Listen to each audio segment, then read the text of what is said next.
ವೀಕ್ಷಕರೇ, ನಾವೀಗ ಧರ್ಮಸ್ಥಳದ ತಾನಘಟ್ಟ ನದಿಯ ದಡದಲ್ಲಿ ನಿಂತಿದ್ದೇವೆ. ನಿನ್ನೆ ಇಲ್ಲಿಗೆ ದೂರುದಾರ ಹಾಜರಾಗಿ ನಾನು ಇಲ್ಲೆಲ್ಲ ಶವಗಳನ್ನ ಊತು ಹಾಕಿದ್ದೇನೆ ಅಂತ SITಗೆ ಮಾಹಿತಿ ನೀಡಿದ. ಆ ಮೇರೆಗೆ ಹಲವು ಸ್ಥಳಗಳನ್ನ ಇಲ್ಲಿ ಮಾರ್ಕ್ ಮಾಡಲಾಗಿದೆ. ಅದರಲ್ಲೊಂದು ಸ್ಥಳವಾಗಿದೆ ನೀವೀಗ ಗಮನಿಸುತ್ತಿರುವ ಈ 13 ನಂಬರನೇ ಈ ಸ್ಥಳ. ಇದು ಸ್ನಾನಘಟ್ಟದ ನದಿಯ ಪಕ್ಕದಲ್ಲಿದೆ.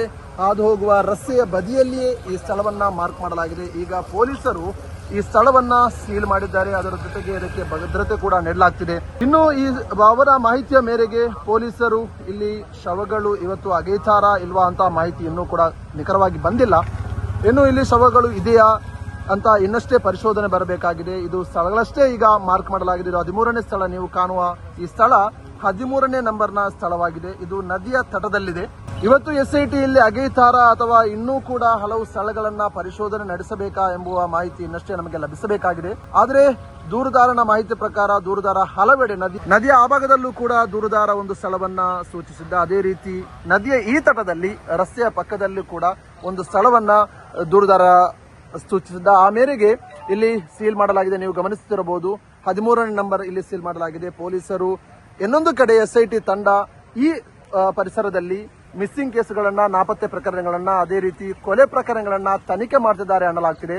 ಆ ಮೂಲಕ ಇಲ್ಲಿ ಇವತ್ತು ಶವ ಅಗೆಯುತ್ತಾರಾ ಅಥವಾ ಇನ್ನಷ್ಟು ಸ್ಥಳಗಳನ್ನ ಇಲ್ಲಿ ಮಾರ್ಕ್ ಮಾತ್ರ ಮಾಡ್ತಾರಾ ಎಂಬುದನ್ನ ಇನ್ನಷ್ಟು ಮಾಹಿತಿ ನಮಗೆ ಬರಬೇಕಾಗಿದೆ. ಈಗ SIT ತಂಡ ಇವತ್ತು ಕೂಡ ಇಲ್ಲಿಗೆ ಹಾಜರಾಗುತ್ತೆ ಎಂಬ ಮಾಹಿತಿ ನಮಗೆ ಲಭಿಸ್ತಾ ಇದೆ.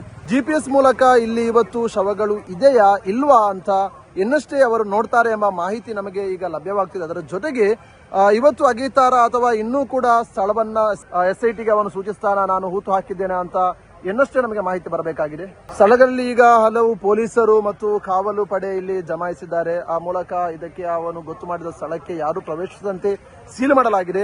ದೂರುದಾರನನ್ನು ಇಲ್ಲಿ ನಿನ್ನೆ ಮಹಜರು ಮಾಡಲಾಗಿತ್ತು. ಆ ಮೂಲಕ ಇವತ್ತು ನಿನ್ನೆ ಕೆಲವು ಸ್ಥಳಗಳನ್ನ ಇಲ್ಲಿ ಮಾರ್ಕ್ ಮಾಡಲಾಗಿತ್ತು. ಆ ಸ್ಥಳಗಳನ್ನ ಸೀಲ್ ಮಾಡಲಾಗಿದೆ. ಇನ್ನೂ ಕೂಡ ಇವತ್ತು ಅದನ್ನ ಅಗೆಯುತ್ತಾರಾ ಅಥವಾ ಇವತ್ತು ಕೂಡ ಬೇರೆ ಸ್ಥಳಗಳನ್ನ ಗೊತ್ತು ಮಾಡ್ತಾರಾ ಎಂಬುದು ಇನ್ನಷ್ಟೇ ಕಾದು ನೋಡಬೇಕಾಗಿದೆ.